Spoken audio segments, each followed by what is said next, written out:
ನಮಸ್ಕಾರ ಕರ್ನಾಟಕ, ನಮಸ್ಕಾರ ಬೆಂಗಳೂರು. ನಿನ್ನೆಯಿಂದ ಬೈಕ್ ಟ್ಯಾಕ್ಸಿಯನ್ನು ಸರ್ಕಾರ ಬಂದ್ ಮಾಡಿದೆ.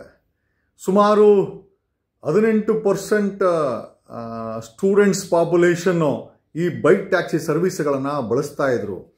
ಬೆಂಗಳೂರಲ್ಲಿ ಸುಮಾರು 25ರಿಂದ 30 ಲಕ್ಷ ಜನ ಈ ಸರ್ವಿಸನ್ನು ಬಳಸ್ತಾ ಇದ್ರೆ, ಸ್ಟೂಡೆಂಟ್ಸ್ ಆಗಿರ್ಬೋದು, ಟ್ಯೂಷನ್ಗೆ ಹೋಗೋಕ್ಕೆ, ಸ್ಪೆಷಲ್ ಕ್ಲಾಸ್ಗೆ ಹೋಗೋಕ್ಕೆ, ಕಾಲೇಜ್ಗೆ ಹೋಗೋಕ್ಕೆ, ಎಮರ್ಜೆನ್ಸಿಗೆ, ಕೋರ್ಟ್ಗೆ ಹೋಗೋಕ್ಕೆ, ಆಸ್ಪತ್ರೆಗೆ ಹೋಗೋಕ್ಕೆ, ಆಫೀಸ್ಗೆ ಹೋಗೋಕ್ಕೆ, ಇಂಥ ವಿಚಾರ ಅಂತೆಲ್ಲ ಇಷ್ಟು 15ರಿಂದ 20 ಲಕ್ಷ ಜನ ಈ ಬೈಕ್ ಟ್ಯಾಕ್ಸಿಗಳನ್ನು ಬಳಸ್ತಾ ಇದ್ರು. ಕಾರಣ ಯಾಕೆ ಅಂತಂದರೆ, ಒಂದು ಕ್ಯಾಬ್ ಮತ್ತು ಆಟೋಗಳಿಗೆ ಕಂಪೇರ್ ಮಾಡಿದ್ರೆ ಸ್ಪೇಸ್ ಕಡಿಮೆ ಇರುತ್ತೆ, ಆರ್ಥಿಕವಾಗಿ ಇವೆರಡು ಕಂಪೇರ್ ಮಾಡಿದ್ರೆ ಕಡಿಮೆ ರೇಟು, ಆಮೇಲೆ ಜಲ್ದಿ ರೀಚ್ ಆಗ್ಬೋದು ಅನ್ನೋ ಒಂದೇ ಒಂದು ಕಾರಣಕ್ಕೆ ಈ ಬೈಕ್ ಟ್ಯಾಕ್ಸಿ ಅನ್ನೋದು ಸಾಕಷ್ಟು ಈ ಒಂದು ಐ ಥಿಂಕ್ ಟ್ರಾನ್ಸ್ಪೋರ್ಟ್ ಸಿಸ್ಟಮಲ್ಲಿ ಒಂದು ಪ್ರಭಾವವನ್ನು ಬೀರಿತ್ತು. ಜೊತೆಯಲ್ಲಿ ಕೆಲ್ಸಕ್ಕೆ ಹೋಗಿ ಬಂದು ಪಾರ್ಟ್ ಟೈಮ್ ಆಗಿ 2 ಅವರು 3 ಅವರು ಹುಡುಗರು, ಕಾಲೇಜ್ ಗೋವರ್ಸು, ಸೆಲ್ಫ್ ಡಿಪೆಂಡೆಂಟು, ಅಂದರೆ ತಂದೆ ತಾಯಿ ಮೇಲೆ ಡಿಪೆಂಡ್ ಇಲ್ದಿರ ಅವರೇ ಇರುವಂಥ ಬೈಕಲ್ಲೇ ಬೈಕ್ ಟ್ಯಾಕ್ಸಿ ಸರ್ವಿಸನ್ನು ಮಾಡಿ ಕಾಲೇಜ್ ಫೀಸ್ ಕಟ್ಟೋದು, ಟ್ಯೂಷನ್ ಫೀಸ್ ಕಟ್ಟೋದು, ತಮ್ಮ ಕೆರಿಯರ್ನ ಮಾಡ್ಕೊಳ್ಳೋವಂಥವ್ರು. ಮತ್ತು ಎರಡೂ ಸರ್ಕಾರಗಳು ಬೆಲೆನ ಜಾಸ್ತಿ ಮಾಡಿರೋದ್ರಿಂದ ಸಂಬಳ ಸಾಲದೆ ಕೆಲ್ಸಕ್ಕೆ ಹೋಗಿ ಬಂದು ಈ ಬೈಕ್ ಟ್ಯಾಕ್ಸಿ ಸರ್ವಿಸನ್ನು, ಅದು ಮೇಲಾಗ್ಬೋದು, ಹೆಣ್ಮಕ್ಳಾಗ್ಬೋದು, ಗಂಡು ಮಕ್ಕಳಾಗ್ಬೋದು, ಎಲ್ಲರೂ ಸಹ ಈ ಸರ್ವಿಸನ್ನು ಕೊಟ್ಟು ಎಲ್ಲೋ ಒಂದು ಕಡೆ ಈ ಒಂದು ಬೆಳೆದಿರುವ ಟ್ರಾಫಿಕ್ಗೆ, ಆಮೇಲೆ ಕಂಜೆಷನ್ ಟ್ರಾಫಿಕ್ಗೆ ಒಂದು ಪರಿಹಾರ ಆಗಿತ್ತು. ಮತ್ತು ಸ್ಪೀಡಾಗಿ ರೀಚ್ ಆಗೋಕ್ಕೆ ಒಂದು ಪರಿಹಾರ ಆಗಿತ್ತು ಈ ಬೈಕ್ ಟ್ಯಾಕ್ಸಿ. ಜೊತೆಯಲ್ಲಿ ಆರ್ಥಿಕತೆ, ಆಟೋಗೆ 200 ರೂಪಾಯಿ ಆಯಿತು ಅಂದರೆ ಕ್ಯಾಬ್ಗೆ 300-400 ರೂಪಾಯಿ ಆಯಿತು ಅಂತಂದರೆ 70 ರೂಪಾಯಿ 80 ರೂಪಾಯಿನಲ್ಲಿ ಈ ಒಂದು ಬೈಕ್ ಟ್ಯಾಕ್ಸಿ ಆರ್ಥಿಕವಾಗಿ ಇವತ್ತಿನ ಸಾಮಾನ್ಯ ಜನರಿಗೆ ವರ್ಕೌಟ್ ಆಗೋದು. ಎಲ್ಲರೂ ಈ ಶ್ರೀಮಂತ ರಾಜಕಾರಣಿಗಳಿಗೆಲ್ಲ ಹೆಲಿಕಾಪ್ಟರ್ಗಳನ್ನು HL ಮಡಗಿ ಹೆಲಿಕಾಪ್ಟರ್ ಹಾರಿ ಸಾವಿರಾರು ಕೋಟಿ ರೂಪಾಯಿ ಡಿಕ್ಲೇರ್ ಮಾಡಿರುವಂಥ ಸಾಮಾನ್ಯ ಜನ ಯಾರ ಹತ್ರನೂ ಆ ರೀತಿ ಹಣ ಇಲ್ಲ. ಸಾಮಾನ್ಯ ಜನರ ಹತ್ರ ಈ ಸರ್ಕಾರಗಳ ಬೆಲೆ ಏರಿಕೆಯಿಂದ ಆರ್ಥಿಕವಾಗಿ ಕುಗ್ಗೋಗಿದ್ದಾರೆ. ಈ ಕುಗ್ಗೋಗಿರೋ ಸಮಯದಲ್ಲಿ ಈ ಬೈಕ್ ಟ್ಯಾಕ್ಸಿಗಳನ್ನು ಆಲ್ಟರ್ನೇಟಿವ್ ಆಗಿ ಬಳಸ್ತಾ ಇದ್ರು. ಮತ್ತು ಈ ಬೈಕ್ ಟ್ಯಾಕ್ಸಿಗಳನ್ನು ಸುಮಾರು 3 ಲಕ್ಷ ಸರ್ವಿಸ್ ಕೊಟ್ಟು ಅವರು ಕೂಡ ಸ್ವಯಂ ಉದ್ಯೋಗವನ್ನು ಸೃಷ್ಟಿ ಮಾಡ್ಕೊಂಡಿದ್ರು. ಜೊತೆಯಲ್ಲಿ ಈ ಸ್ವಯಂ ಉದ್ಯೋಗವಲ್ಲದೆ ಯಾವುದಾದ್ರೂ ಡೆಸ್ಟಿನೇಷನ್ಗೆ, ಎಮರ್ಜೆನ್ಸಿ ಒಂದು ಆಸ್ಪತ್ರೆಗೆ ಹೋಗಬೇಕು, ಒಂದು ಕೋರ್ಟ್ಗೆ ಹೋಗಬೇಕು, ಅಥವಾ ಯಾವುದಾದ್ರೂ ಸಾವಾಯಿತು ಅಲ್ಲಿಗೆ ರೀಚ್ ಆಗಬೇಕು ಅಂದರೆ ಈ ಬೈಕ್ ಟ್ಯಾಕ್ಸಿಗಳು ಒಂದು ಮ್ಯಾಜಿಕ್ ರೀತಿಯಲ್ಲಿ ಕೆಲಸ ಮಾಡ್ತಾ ಇತ್ತು. ಯಾಕೆಂದರೆ ಒಂದು ಕಡೆ ಸೇಫು, ಇನ್ನೊಂದು ಕಡೆ ಆರ್ಥಿಕತೆ.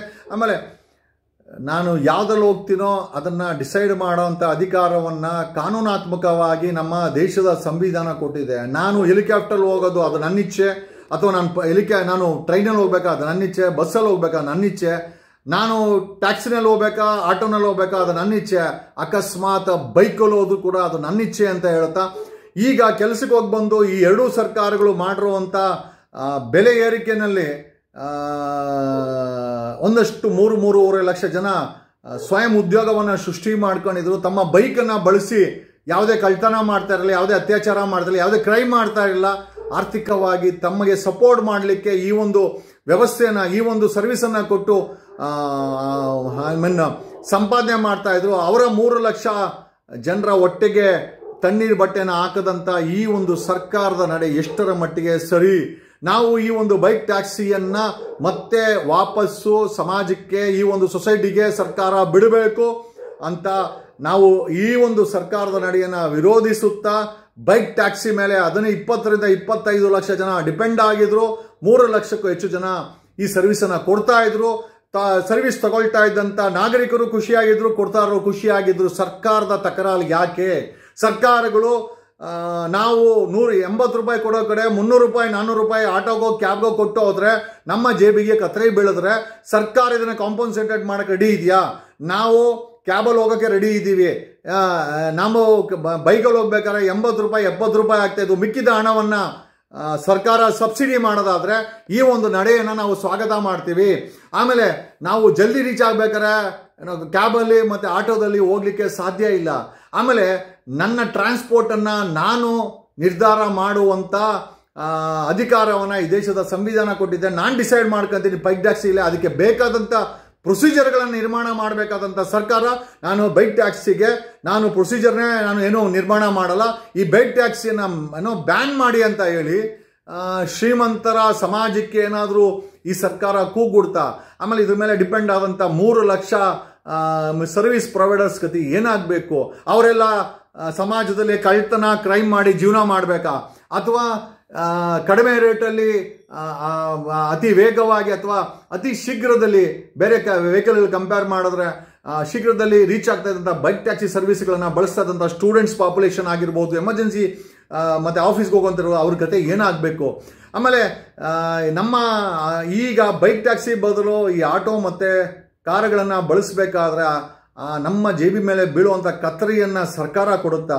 ಈ ಎಲ್ಲ ಪ್ರಶ್ನೆಗಳಿಗೆ ಸರ್ಕಾರ ಉತ್ತರ ಕೊಡಬೇಕು. ವಿ ಸ್ಟ್ಯಾಂಡ್ ಈ ಒಂದು ಬೈಕ್ ಸರ್ವಿಸನ್ನು, ಬೈಕ್ ಟ್ಯಾಕ್ಸಿ ಸರ್ವಿಸನ್ನು ಸರ್ಕಾರ ಇಂಟ್ರೊಡ್ಯೂಸ್ ಮಾಡಬೇಕು. ಇಲ್ಲ ಅಂತಂದರೆ ಇದರ ವಿರುದ್ಧವಾಗಿ ಒಂದು ದೊಡ್ಡ ಹೋರಾಟವನ್ನೇ ಮಾಡಬೇಕಾಗತ್ತೆ. ತಮಗೆ ಸಪೋರ್ಟ್ ಮಾಡಲಿಕ್ಕೆ ಈ ಒಂದು ವ್ಯವಸ್ಥೆಯನ್ನು, ಈ ಒಂದು ಸರ್ವಿಸನ್ನು ಕೊಟ್ಟು ಸಂಪಾದನೆ ಮಾಡ್ತಾ ಇದ್ರು. ಅವರ 3 ಲಕ್ಷ ಜನರ ಒಟ್ಟಿಗೆ ತಣ್ಣೀರು ಬಟ್ಟೆನ ಹಾಕದಂಥ ಈ ಒಂದು ಸರ್ಕಾರದ ನಡೆ ಎಷ್ಟರ ಮಟ್ಟಿಗೆ ಸರಿ? ನಾವು ಈ ಒಂದು ಬೈಕ್ ಟ್ಯಾಕ್ಸಿಯನ್ನು ಮತ್ತೆ ವಾಪಸ್ಸು ಸಮಾಜಕ್ಕೆ, ಈ ಒಂದು ಸೊಸೈಟಿಗೆ ಸರ್ಕಾರ ಬಿಡಬೇಕು ಅಂತ ನಾವು ಈ ಒಂದು ಸರ್ಕಾರದ ನಡೆಯನ್ನು ವಿರೋಧಿಸುತ್ತಾ ಬೈಕ್ ಟ್ಯಾಕ್ಸಿ ಮೇಲೆ 20 ರಿಂದ 25 ಲಕ್ಷ ಜನ ಡಿಪೆಂಡ್ ಆಗಿದ್ರು. 3 ಲಕ್ಷಕ್ಕೂ ಹೆಚ್ಚು ಜನ ಈ ಸರ್ವಿಸನ್ನು ಕೊಡ್ತಾ ಇದ್ರು. ಸರ್ವಿಸ್ ತಗೊಳ್ತಾ ಇದ್ದಂಥ ನಾಗರಿಕರು ಖುಷಿಯಾಗಿದ್ರು, ಕೊಡ್ತಾರೋ ಖುಷಿಯಾಗಿದ್ರು. ಸರ್ಕಾರದ ತಕರಾರು ಯಾಕೆ? ಸರ್ಕಾರಗಳು ನಾವು 180 ರೂಪಾಯಿ ಕೊಡೋ ಕಡೆ 300 ರೂಪಾಯಿ 400 ರೂಪಾಯಿ ಆಟೋಗೋ ಕ್ಯಾಬ್ಗೋ ಕೊಟ್ಟು ಹೋದ್ರೆ ನಮ್ಮ ಜೇಬಿಗೆ ಕತ್ತರಿ ಬೀಳಿದ್ರೆ ಸರ್ಕಾರ ಇದನ್ನು ಕಾಂಪನ್ಸೇಟೆಡ್ ಮಾಡೋಕ್ಕೆ ರೆಡಿ ಇದೆಯಾ? ನಾವು ಕ್ಯಾಬಲ್ಲಿ ಹೋಗೋಕ್ಕೆ ರೆಡಿ ಇದ್ದೀವಿ, ನಾವು ಬೈಕಲ್ಲಿ ಹೋಗ್ಬೇಕಾದ್ರೆ 80 ರೂಪಾಯಿ 70 ರೂಪಾಯಿ ಆಗ್ತಾ ಇದ್ವು. ಮಿಕ್ಕಿದ ಹಣವನ್ನು ಸರ್ಕಾರ ಸಬ್ಸಿಡಿ ಮಾಡೋದಾದ್ರೆ ಈ ಒಂದು ನಡೆಯನ್ನು ನಾವು ಸ್ವಾಗತ ಮಾಡ್ತೀವಿ. ಆಮೇಲೆ ನಾವು ಜಲ್ದಿ ರೀಚ್ ಆಗ್ಬೇಕಾದ್ರೆ ಕ್ಯಾಬಲ್ಲಿ ಮತ್ತು ಆಟೋದಲ್ಲಿ ಹೋಗ್ಲಿಕ್ಕೆ ಸಾಧ್ಯ ಇಲ್ಲ. ಆಮೇಲೆ ನನ್ನ ಟ್ರಾನ್ಸ್ಪೋರ್ಟನ್ನು ನಾನು ನಿರ್ಧಾರ ಮಾಡುವಂಥ ಅಧಿಕಾರವನ್ನು ಈ ದೇಶದ ಸಂವಿಧಾನ ಕೊಟ್ಟಿದ್ದೆ. ನಾನು ಡಿಸೈಡ್ ಮಾಡ್ಕೊತೀನಿ ಬೈಕ್ ಟ್ಯಾಕ್ಸಿ ಇಲ್ಲ, ಅದಕ್ಕೆ ಬೇಕಾದಂಥ ಪ್ರೊಸೀಜರ್ಗಳನ್ನು ನಿರ್ಮಾಣ ಮಾಡಬೇಕಾದಂಥ ಸರ್ಕಾರ, ನಾನು ಬೈಕ್ ಟ್ಯಾಕ್ಸಿಗೆ ಪ್ರೊಸೀಜರ್ನೇ ಏನೋ ನಿರ್ಮಾಣ ಮಾಡಲ್ಲ, ಈ ಬೈಕ್ ಟ್ಯಾಕ್ಸಿಯನ್ನು ಬ್ಯಾನ್ ಮಾಡಿ ಅಂತ ಹೇಳಿ ಶ್ರೀಮಂತರ ಸಮಾಜಕ್ಕೆ ಏನಾದರೂ ಈ ಸರ್ಕಾರ ಕೂಗುಡ್ತಾ? ಆಮೇಲೆ ಇದ್ರ ಮೇಲೆ ಡಿಪೆಂಡ್ ಆದಂಥ 3 ಲಕ್ಷ ಸರ್ವಿಸ್ ಪ್ರೊವೈಡರ್ಸ್ ಗತಿ ಏನಾಗಬೇಕು?